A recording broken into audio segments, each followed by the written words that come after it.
everyone, and welcome to Mirza Movers, a series where we celebrate leaders, trailblazers, and change makers in the caregiving industry. By sharing their stories, we hope to shed light on the important work in caregiving and the kind of work that's being done to build a better work of care. So, on today's episode, we're joined by the absolutely incredible Katherine Goldstein. Please introduce yourself and tell us more about your important work in the care space. I'm Katherine Goldstein. I am a journalist. I am the creator of the Double Shift newsletter and community and formerly podcast. And I am a care reporting fellow for the Better Life Lab at New America. I first heard the podcast and just, it got me through the pandemic. I am so excited for this conversation and deeply grateful for your work. Thank you so much.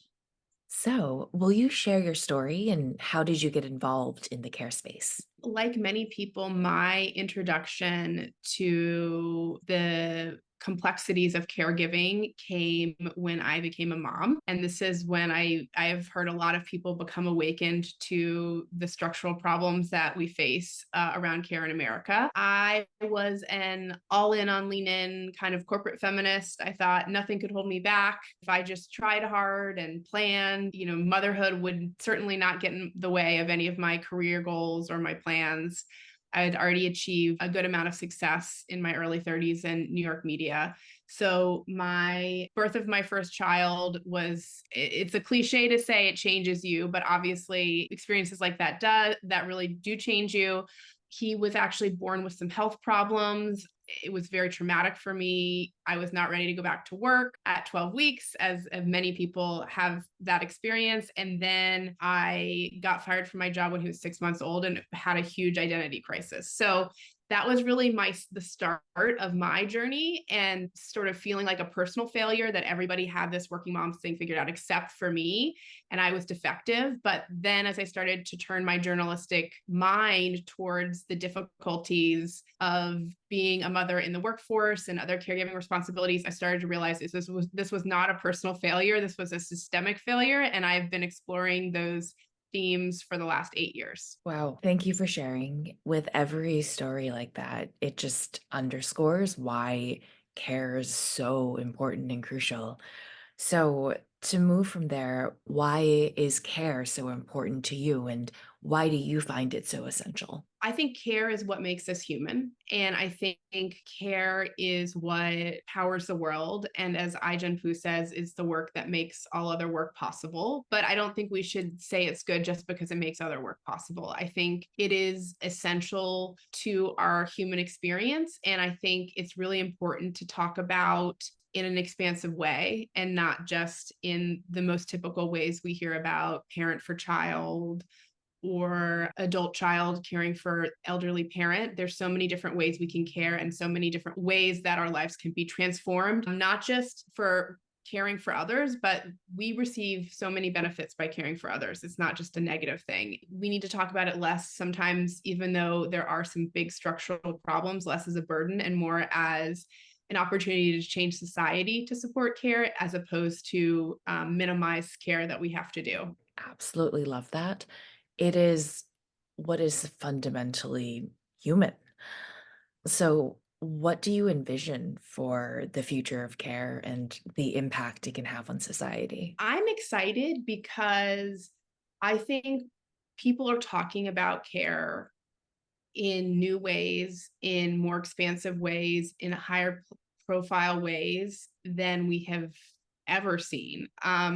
Even though sometimes it feels like as a movement, we have a long way to go, we have come a long way in the last 10 years, 5 years, and even since the pandemic. So while there's so many policy changes to make, I think that cultural conversations around caregivers, around men as caregivers, around the value of care, the needle is moving. And so sometimes when it feels like it's easy to be discouraged that we don't have the policies we need and deserve, a lot of times policy follows culture, and the culture is definitely moving forward. So that's something that even in these difficult and sometimes scary times is something that I return to that I'm optimistic about.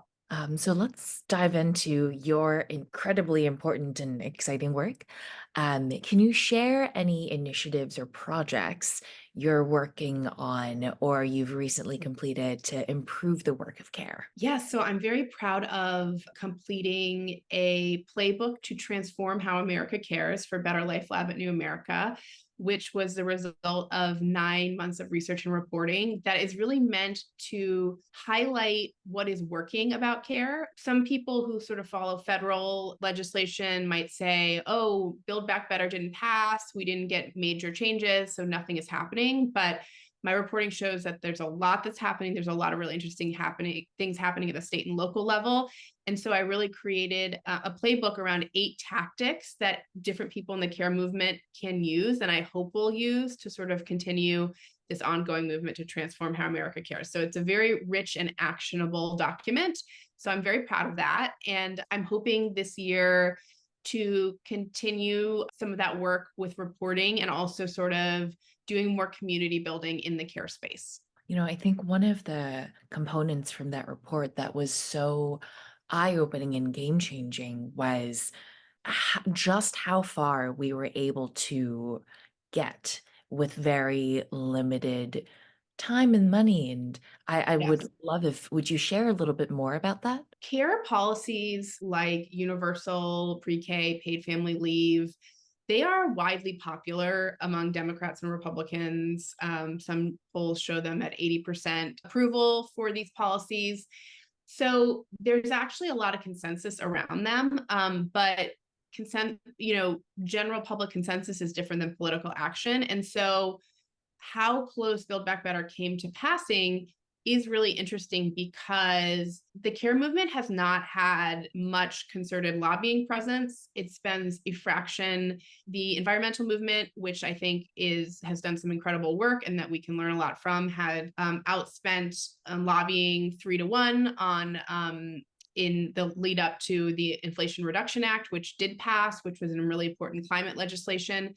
So the care movement and also the care movement's legislation, was going to be funded by increases in corporate taxes. And the fierce opposition of very, very powerful business groups to their taxes being raised, the spending is just astronomically different. I think it's the care movement had 1.4% of the lobbying spend of the business groups that lobbied against Build Back Better. So it's very much a David and Goliath situation. And so the fact that it's so much part of the conversation, despite like a very new and small political power structure, is great, but it showcases that there needs to be a much larger political infrastructure to actually make these changes. It's both motivating and inspiring to know this is the potential with that firepower.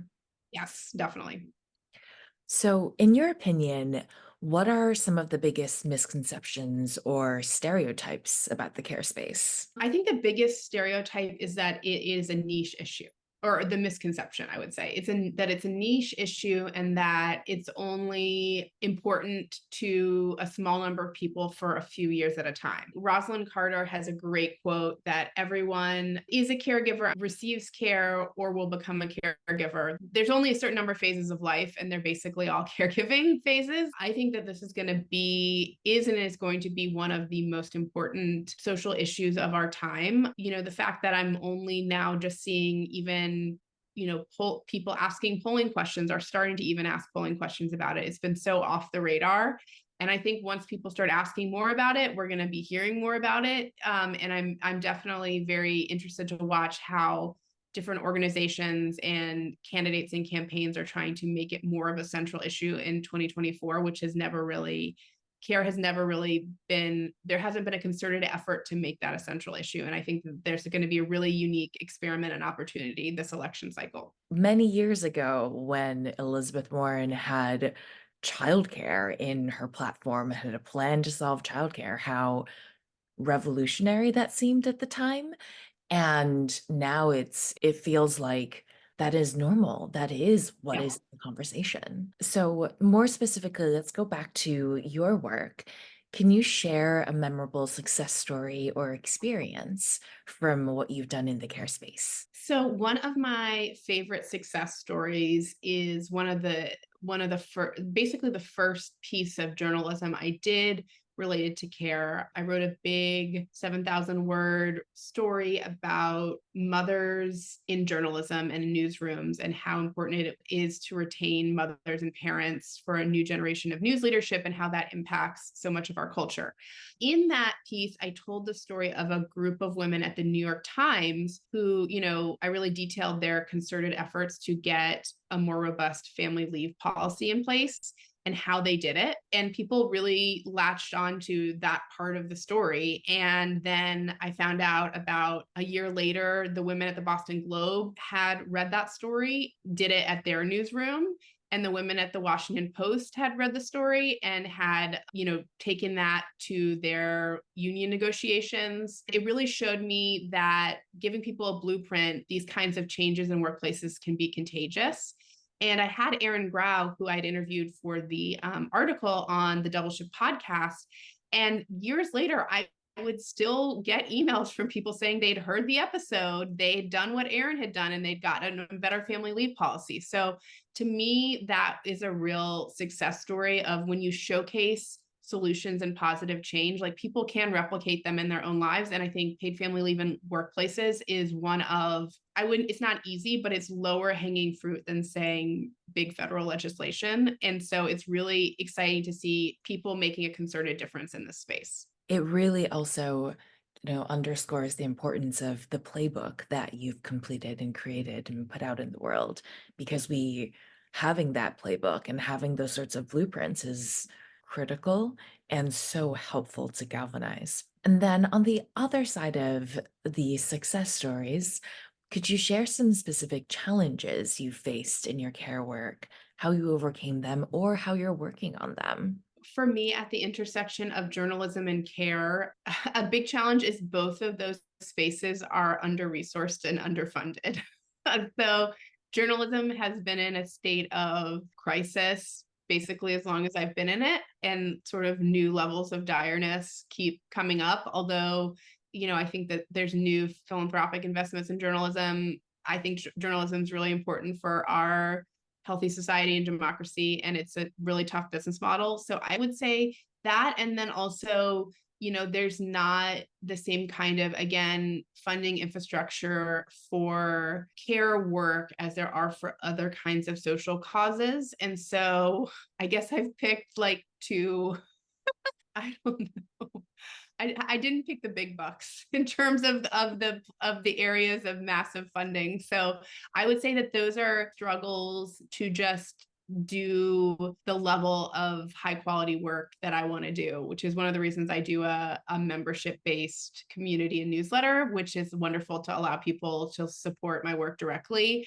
There just aren't the structures to support this important work in the way that there are for some other issues. I am hopeful to see that change for care specifically when there's been a lack of strong data until recent years. And we're seeing now, McKinsey and BCG reports about it. Right. We're seeing a lot of it around business. And given so much of our world is funded by business and powered by work, even just the knowledge that 3 in 4 employees identify as caregivers, this is going to be, and I'm hopeful and very much expecting that this is going to be an increasing issue and increasing importance. To wrap up this interview, let's do our lightning round. So I've got a couple of rapid fire-esque questions for you. Ready? Okay. I'll try to be succinct. Okay.